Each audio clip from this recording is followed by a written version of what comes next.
사랑하고 축복합니다. 6월 2일 목요일입니다. 오늘도 우리 성령님의 임재와 성령님의 역사를 함께 체험하는 복된 날이 되시기를 간절히 소원합니다. 오늘 말씀은 하나님의 영이 임한 사람과 떠난 사람이라는 제목으로 함께 말씀을 나누고자 합니다.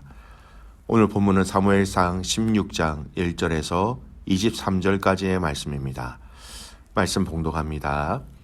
여호와께서 사무엘에게 이르시되 내가 이미 사울을 버려 이스라엘 왕이 되지 못하게 하였거늘 네가 그를 위하여 언제까지 슬퍼하겠느냐. 너는 뿔에 기름을 채워 가지고 가라. 내가 너를 베들레헴 사람 이새에게로 보내리니 이는 내가 그의 아들 중에서 한 왕을 보았느니라 하시는지라. 사무엘에게 이르되 내가 어찌 갈 수 있으리이까. 사울이 들으면 나를 죽이리이다 하니 여호와께서 이르시되 너는 암송아지를 끌고 가서 말하기를 내가 여호와께 제사를 드리러 왔다 하고 이새를 제사에 청하라. 내가 내게 행할 일을 가르치리니 내가 내게 알게 하는 자에게 나를 위하여 기름을 부을지니라. 사무엘이 여호와의 말씀대로 행하여 베들레헴에 이르매 성읍 장로들이 떨며 그를 영접하여 이르되 평강을 위하여 오시나이까. 이르되 평강을 위함이니라. 내가 여호와께 제사하러 왔으니 스스로 성결하게 하고 와서 나와 함께 제사하자 하고 이새와 그의 아들들을 성결하게 하고 제사에 청하니라. 그들이 오매 사무엘이 엘리압을 보고 마음에 이르기를 여호와의 기름 부으실 자가 과연 주님 앞에 있도다 하였더니 여호와께서 사무엘에게 이르시되 그의 용모와 키를 보지 말라. 내가 이미 그를 버렸노라. 내가 보는 것은 사람과 같이 아니하니 사람은 외모를 보거니와 나 여호와는 중심을 보느니라 하시더라. 이새가 아비나답을 불러 사무엘 앞에 지나가게 하매 사무엘이 이르되 이도 여호와께서 택하지 아니하셨느니라 하니 이새가 산마로 지나게 하매 사무엘이 이르되 이도 여호와께서 택하지 아니하셨느니라 하니라. 이새가 그의 아들 7을 다 사무엘 앞으로 지나가게 하나 사무엘이 이새에게 이르되 여호와께서 이들을 택하지 아니하셨느니라 하고 또 사무엘이 이새에게 이르되 네 아들들이 다 여기 있느냐. 이새가 이르되 아직 막내가 남았는데 그는 양을 지키나이다. 사무엘이 이새에게 이르되 사람을 보내어 그를 데려오라. 그가 여기 오기까지는 우리가 식사 자리에 앉지 아니하겠노라. 이에 사람을 보내어 그를 데려오매 그의 빛이 붉고 눈이 빼어나고 얼굴이 아름답더라. 여호와께서 이르시되 이가 그니 일어나 기름을 부으라 하시는지라. 사무엘이 기름 물병을 가져다가 그의 형제 중에서 그에게 부었더니 이날 이후로 다윗이 여호와의 영에게 크게 감동되니라. 사무엘이 떠나서 라마로 가니라. 여호와의 영이 사울에게서 떠나고 여호와께서 부르시는 악령이 그를 번뇌하게 한지라. 사울의 신하들이 그에게 이르되 보소서 하나님께서 부르시는 악령을 번뇌하게 하온즉 원하건대 우리 주께서는 당신 앞에서 모시는 신하들에게 명령하여 수금 잘 타는 사람을 구하게 하소서. 하나님께서 부르시는 악령이 왕에게 이를 때에 그가 손으로 타면 왕이 나으시리이다 하는지라.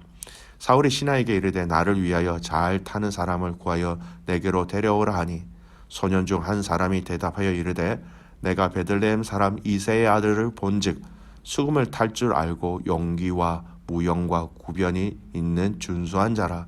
여호와께서 그와 함께 계시더이다 하더라. 사울이 이에 전령들을 이새에게 보내어 이르되 양씨는 네 아들 다윗을 내게로 보내라 하매 이새가 떡과 한 가죽 부대에 포도주와 염소 새끼를 나귀에 실리고 그의 아들 다윗을 시켜 사울에게 보내니 다윗이 사울에게 이르되 그 앞에 모셔 섬에 사울이 그를 크게 사랑하여 자기의 무기 들은 자로 삼고 또 사울이 이새에게 사람을 보내어 이르되 원하건대 다윗을 내 앞에 모셔 서게 하라. 그가 내게 은총을 얻었느니라 하니라. 하나님께서 부르시는 악령이 사울에게 이를 때에 다윗이 수금을 들고 와서 손으로 탄즉 사울이 상쾌하여 낫고 악령이 그에게서 떠나더라. 아멘. 오늘 말씀 제목 하나님의 영이 임한 사람과 떠난 사람이라는 제목으로 말씀을 나누고자 합니다. 여러분, 오늘 말씀부터 우리가 이제 너무나 잘 알고 있는 다윗이 등장하게 됩니다. 다윗이 등장한다라는 것은요, 반대로 이 사울 왕의 퇴장을 의미하기도 하지요. 이 다윗의 등장과 사울 왕의 이 퇴장이라는 이 견지에서 오늘 말씀을 함께 상고하고 나누고자 합니다. 먼저 하나님은 다윗을 미리 선택하셔서 사무엘 선지자를 통하여 그에게 기름을 부을 것을 작정하셨습니다. 사무엘이 기름을 붓기 위하여 그에게 나온 이새의 아들들을 볼 때 하나님의 시선은 그들에게 있은 것이 아니라 바로 다윗에게 있었습니다. 사무엘에게 나온 이새의 아들들 중에 첫째 엘리압이 나왔을 때 사무엘이 보았을 때 왕이 되기에 충분한 자질과 외모가 있는 것처럼 보여졌습니다. 하지만 하나님은 말리시죠. 하나님은 그를 버렸다라고 얘기하십니다. 그에게 기름을 붓지 말라라고 이야기하셨지요. 그러면서 하나님이 그렇게 하지 말라라는 이유를 말씀하십니다. 외모도 아니고 키도 아니고 바로 중심을 보신다라고 말씀하시면서 그의 중심이 하나님 앞에 맞지 않기 때문에 붓지 말라라고 말씀하신 것이지요. 여러분, 외모를 보시는 것이 아니라 사람의 중심을 보신다라고 말씀하신 이 중심이라는 단어는 굉장히 중요한 단어입니다. 한글 성경에는 중심이다라는 이 단어로 번역하고 있지만 이 히브리어 레바브라는 이 단어는요, 원래 심장을 뜻합니다. 그러니까 비유적으로 육체의 것과 구별된 인간의 내부적이고 비물질적인 요소를 지칭한다라는 것이죠. 이 용어는 한 사람의 전인격, 모든 것을 나타내는 대표적인 용어가 된다라는 것입니다. 오늘 본문에서도 하나님은 겉사람을 보는 것이 아니라 중요한 속사람, 속마음, 그리고 전인격적인 측면을 감찰하신다라는 내용이 이 중심이라는 단어가 가지고 있는 의미이지요. 하나님께서 이처럼 마음 또 중심을 중요하게 여기시는 까닭은 여러분, 마음이 인간을 대표할 뿐 아니라 인간의 행동의 원천이 어디서부터 나옵니까? 마음에서 나오는 것이죠. 마음이 움직여 행동으로 움직이는 것입니다. 사실 사울이 하나님께 버림을 받았던 것도 그 마음에 인본주의적인 생각과 인본주의적인 생각으로 인한 교만이 그 마음에 가득 차서 그 마음이 행동으로 하나님께 불순종으로 나타났다라는 것이죠. 따라서 이제 하나님의 백성을 다스릴 새로운 왕에게 기름을 붓는 의식을 거행함에 있어서 하나님께서는 그 대상의 그 마음이 하나님 마음에 합한 사람인지를 살펴보고 계신 것이었습니다. 그 마음이 하나님 마음에 합해야 한다라는 것입니다. 그래서 둘째 아비나답도 아니었고요, 셋째 삼마도 아니었습니다. 이새의 7 아들이 다 지나갔지만 아무도 하나님이 택하신 사람이다라고 하나님이 말씀해 주시지 아니하셨습니다. 그들의 마음, 그들의 중심, 그들의 전 인격이 하나님에게는 아니었다라는 것입니다. 오늘 저와 여러분이 하나님 마음에 합한 사람이 되기를 간절히 소원하며 저와 여러분의 마음, 저와 여러분의 중심, 저와 여러분의 전 인격이 하나님 앞에 아름답게 세워져 있기를 간절히 소원합니다. 여러분, 마음, 중심이라는 것은 내면뿐만 아니라 전 인격이에요. 삶을 얘기합니다. 삶의 전체적인 영역을 이야기하고 있는 것이죠. 하나님과의 관계도 바르게 세워져야 하고요. 또 내게 주신 이 시간도 하나님 앞에 바르게 세워져야 하고요. 물질도 바로 세워져야 하고요. 대인관계도 바로 세워져 있어야 하며 우리가 자녀들을 양육하는 것도 하나님 앞에서 바르게 세워져야 하고요. 우리가 주님 앞에 하는 예배와 봉사, 섬김, 헌신, 이런 모든 삶의 전체 영역이 아름답게 세워져 있다, 그런 의미인 것입니다. 하나님의 마음에 합한 자 다윗이었습니다. 그 마음의 중심을 보실 때에 하나님의 마음에 합한 자 다윗이었다라는 것이죠. 저와 여러분의 그 삶이, 우리의 모든 전 인격이 여러분 주님을 인정하고 주님을 사랑하고 주님을 섬기는 귀한 믿음의 가족들 되시기를 주님의 이름으로 축복합니다.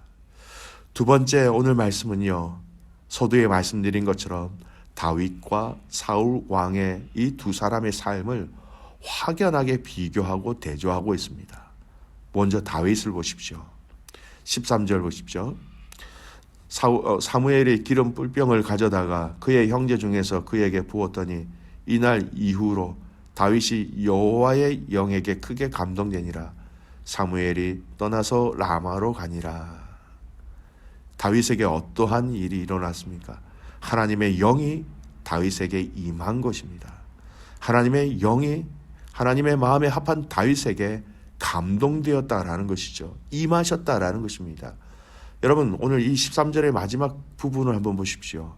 영이 크게 감동되니라. 크게라고 성경은 분명히 얘기하고 있습니다. 점점 하나님 마음에 합한 그에게 하나님의 영이 그에게 더 임하셨다라는 것이지요. 반대로 이어지는 14절 9절에서는 사울 왕에 대한 이야기가 이어지고 있습니다. 14절 보십시오. 여호와의 영이 사울에게서 떠나고 여호와께서 부르시는 악령이 그를 번뇌하게 한지라. 불순종한 사울 왕, 그 마음의 중심에 하나님을 온전히 두지 못한 사울 왕에 대해서 성경은 뭐라고 얘기하고 있습니까? 하나님의 영이 떠났다라고 얘기하고 있습니다. 하나님의 영이 떠난 것뿐만 아니라 악령이 그를 번뇌하게 되었다라는 것이죠. 사울 왕의 과거를 보십시오. 그가 기름 부음을 받기 이전에 얼마나 겸손한 사람이었습니까? 나 같은 부족한 사람이 어떻게 왕이 될 수 있느냐라고 사람들에게 이야기했던 사울 왕이었습니다. 그는 과거에 하나님의 도우심으로 전쟁에서 승리를 맛보기도 하였습니다. 하지만 그것은 과거의 사울 왕이었지 지금 현재의 사울 왕은 아니었습니다. 그렇습니다. 여러분, 하나님의 영이 임하였을 때 그에게 주신 사명을 감당할 수 있었지요.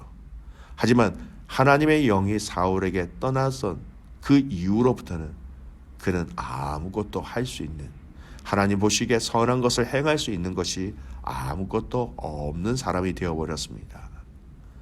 그렇습니다. 이 땅에서 우리는 두 종류의 인생을 보고 있습니다. 하나님의 영이 임한 사람과 하나님의 영이 떠난 사람이지요.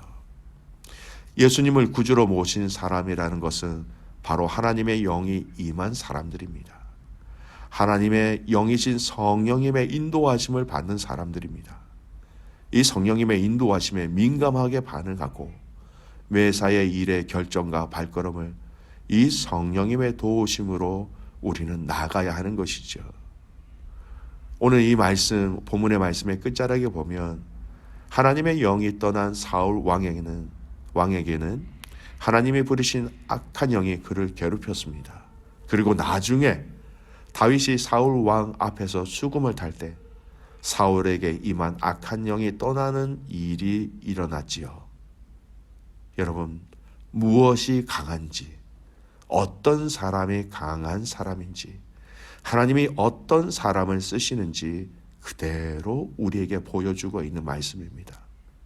여러분, 가진 것이 없어도, 할 수 있는 것이 없어도, 세상의 기준으로 큰 세력과 큰 능력이 없어도 여러분 괜찮아요.